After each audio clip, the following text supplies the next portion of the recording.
Jonathan Haidt, welcome to Australia. What did you see on university campuses in the last 5 years that led you to co-author The Coddling of the American Mind?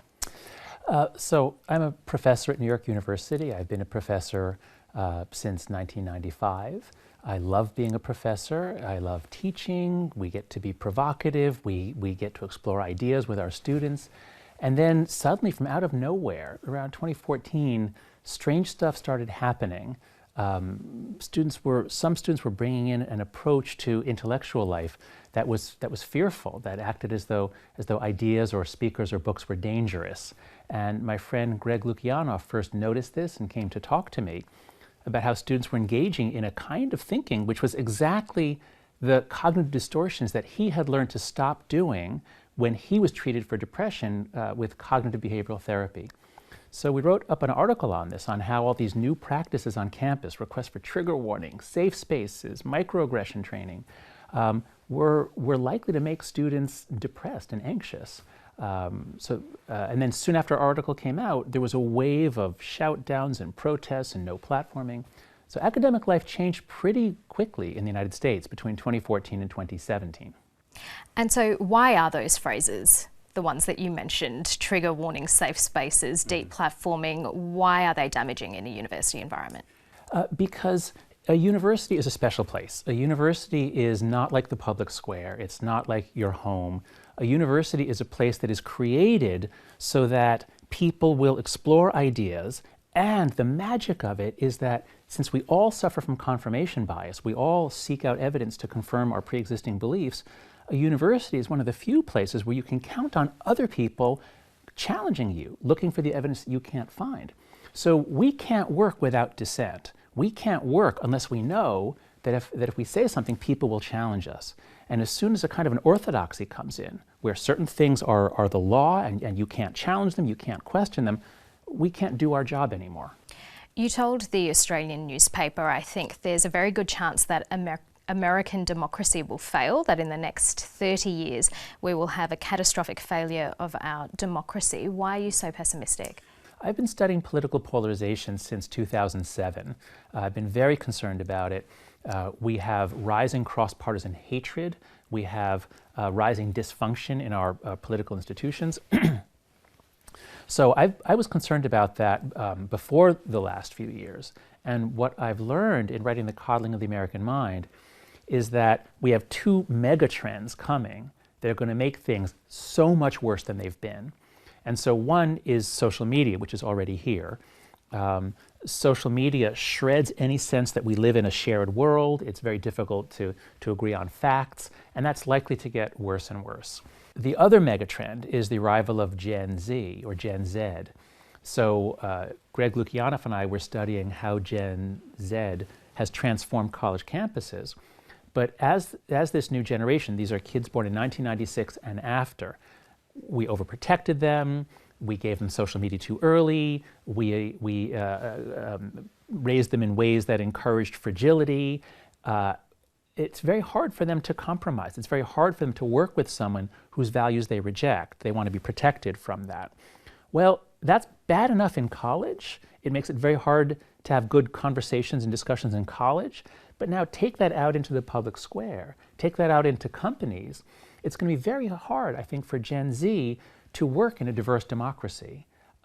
So this is why I'm particularly alarmed. I think that however hard our challenge is now in the United States, it's going to be much harder in the coming decades. So you're now in Australia to see how the Australian system compares to the United States. What have you found? If you look at all the different threads, all the things that came together to cause the explosion in the United States around 2015, you have a few of them, but not all of them.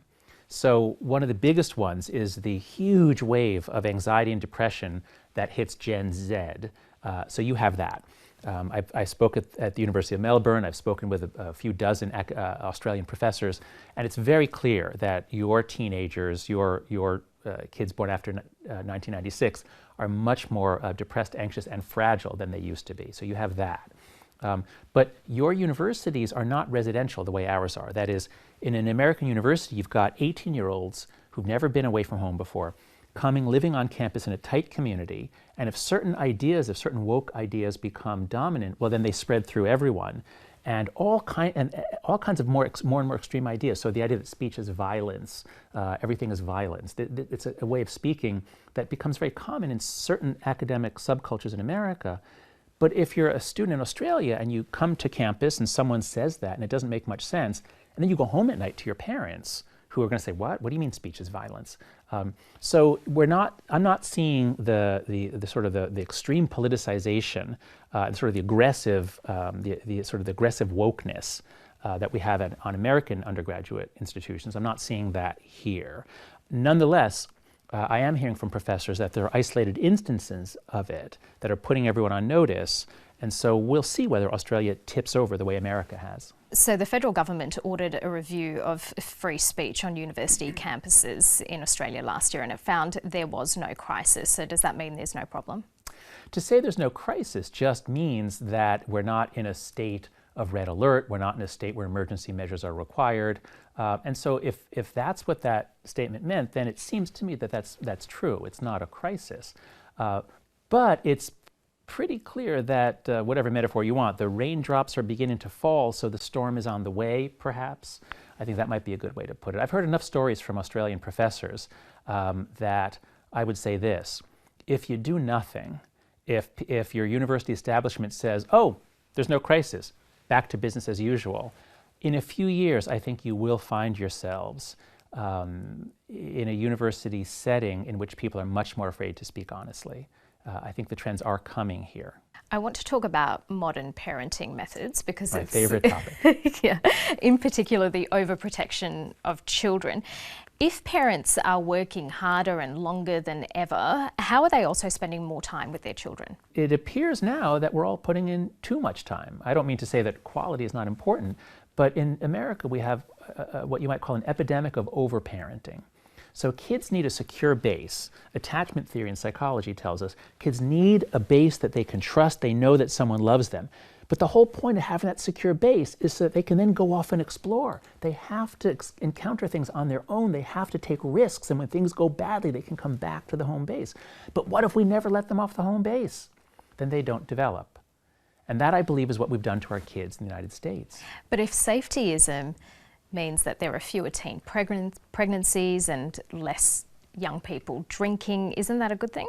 If all else was equal, yes, of course a decline in teen pregnancy is a good thing. But it appears that that's not that our kids are normal, they're just being more responsible about sex. It's that our kids are not normal, they're not going out with each other, they're not dating, even in their 20s, they're not falling in love, they're not forming marriages. So yeah, there's a decline in pregnancy, and that's a good thing, but there's a decline in many forms of sociality, including many that are necessary for happiness. So the millennial generation is having a bit of this problem. They're having difficulty finding love, and they're having a lot less sex than previous generations. But Gen Z, it looks like, is going to be much more extreme, much less love, much less sex, much more depression, anxiety, and loneliness. Yeah, your research has determined that that combination of overprotection from parents as well as social media has led to skyrocketing in suicide rates and depression and anxiety, particularly amongst young girls. How are the two connected? The rise in depression and anxiety is massive. It starts around 2013 in the United States, and it hits girls mostly. All of this points to social media as one major cause. We think, Greg Lukianoff and I, think that the overprotection that hit the same generation in the 1990s when they were younger is also a contributor. We don't know which is stronger. Because of the sex difference, we're confident that social media is a major cause, because girls use social media much more than boys.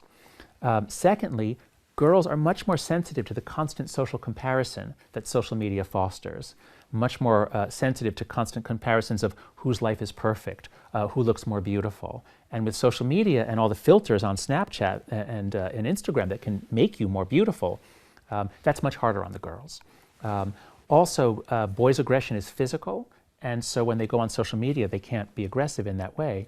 But girls' aggression is more about relationships. Girls are more skilled at more thoughtful about who's related to who, and social media allows them to engage in that much more intensely. So we don't know the ratio, whether it's overprotection or social media. They both hit the same generation, Gen Z, at the same time.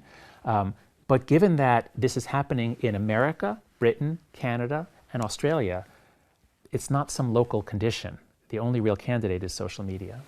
In terms of those spiralling anxiety and depression rates amongst teenagers, could that be the result of people being more comfortable talking about these issues now than society previously accepted? Yes, in theory it could be, and some psychiatrists have argued that that's all it is. Certainly there have been changes in that direction, those are very welcome. But the fact that it's only anxiety and depression that's going up, so it's not like people are saying, oh, I've got obsessive compulsive disorder, oh, I've got bipolar. No, it's only anxiety and depression. And secondly, the fact that you see exactly the same pattern with self-harm. So right at the same time that depression and anxiety goes up in girls, rates of hospital admission for cutting themselves goes up too. So this is not just shifting diagnostic criteria. This is girls actually cutting themselves to the point where they have to be hospitalized, and it's also suicide. So this is not just changing definitions. You want to see social media banned until high school. Yes. How can parents make that happen without isolating their child? So the reason why so many kids are on social media, even though most parents don't want them on social media, is they say, but mom, everyone else is on, and I'll be excluded if I'm not on. I'm in the same situation. My son is 13. He's one of the few kids in his school who's not on social media. So this cannot be solved by an individual parent. This has to be solved by groups of parents with assistance from the principal and with assistance from the medical authorities of your country. So I'm hoping to get the American Academy of Pediatrics to make a clear statement that until we know for sure, as long as it looks like social media is contributing to this rise, 10, 11, 12, 13-year-old kids should not be on social media. So I think it's very important, until we know for sure what's causing these new suicides, it's very important that we create a new norm. No social media until you're 16. Nobody should be on it until they're 16, I believe. In Australia, states have begun introducing mobile phone bans in schools. Is that enough? No, it's not enough. It's essential. It's essential that kids have huge amounts of experience with face-to-face contact. Human development requires millions of encounters of face-to-face contact. Once phones come in, kids are doing this. Between classes, they're doing this. So it's good to ban the phones from school, but what happens? As soon as they get out of school, they pull it out and they're doing this for the rest of the afternoon. So it's not enough to just ban the phone in school. No school should let kids have phones in school. So what about the changes that Instagram has recently introduced, anti-bullying measures that ask a user whether they definitely want to post a comment that Instagram's AI has picked up as being potentially bullying? That's a step in the right direction, but it's a tiny step. There is no way, I believe, to put kids, preteens especially, 11, 12, 13-year-old kids, there's no way to put them into interaction with each other via electronic means that is going to push out everything else that will not have disastrous consequences for their mental health. So they can tinker at the margins on this to make it a little bit less toxic, and I'm glad they're doing that. But the bottom line is kids need to be playing, taking physical risks, and having face-to-face interactions. So what's your advice to parents struggling with these modern pressures? 3 simple rules. These are not radical. They're rules any parent can do. Rule number 1, no screens in the bedroom past a certain time that you agree on with your whole family. Maybe it's 9 o'clock every night. All the screens, the laptops, everything comes out of the bedrooms if you let them in. Maybe you shouldn't even let them in. But they have to come out of the bedrooms and be in a fixed place after a certain time. There is no reason why teenagers should be allowed to have a device in the room where they're going to keep checking instead of sleeping. So that's rule number 1. Rule number 2, no social media until, I would say 16, but I understand for now that's unrealistic. So at least 13 or 14. Nobody should be on at 11 or 12. And if you have to call your friends' parents and say, look at the graphs, look at the evidence, we've got to keep our kids off. So no social media until, I would say, 14 minimum, and I'm hoping to get up to 16. And the third rule is work out a time budget for screen time, or especially for phone time. Because if you don't put limits, if you don't use if you use an iPhone, Apple controls the screen time functions work really well. If you don't put a limit on, there are hundreds of psychologists in Silicon Valley who have been hard at work to keep your child on all day long. And so you are a sucker, you are a fool if you just tell your kid, well, you decide, because your kid isn't deciding. The psychologists in Silicon Valley are deciding for him. Jonathan Haidt, thanks for your time today. My pleasure.